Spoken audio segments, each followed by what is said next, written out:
Deputy high commissioner Andalib Ilias মহাশয় উপস্থিত আছেন বাংলাদেশের তরফ থেকে।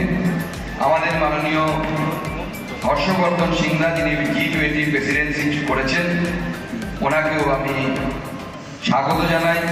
উপস্থিত আছেন আমাদের স্বপন মজুমদার, আমার খুব প্রিয়, আমাদের বিধায়ক বনগাঁ দক্ষিণের এবং ইন্দো বাংলা এই যে ফ্রেন্ডশিপ অ্যাসোসিয়েশন তার সভাপতি।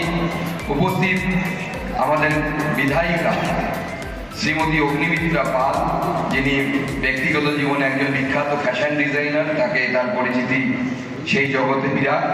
উপস্থিত আমার মতে এই মুহূর্তে বাংলার যদি বাংলার 5 জন বিশিষ্ট অভিনেতার নাম যদি আমরা বলি, তার মধ্যে একজন, তিনি আমাদের সকলের প্রিয় মাননীয় রুদ্রনীল ঘোষ। উপস্থিত আছেন আমাদের মাননীয় জিষ্ণুদা ডক্টর জিষ্ণু বসু। বিভিন্ন ইস্যু, বিশেষ করে NEP নিউ এডুকেশন পলিসি থেকে শুরু করে আমরা যখন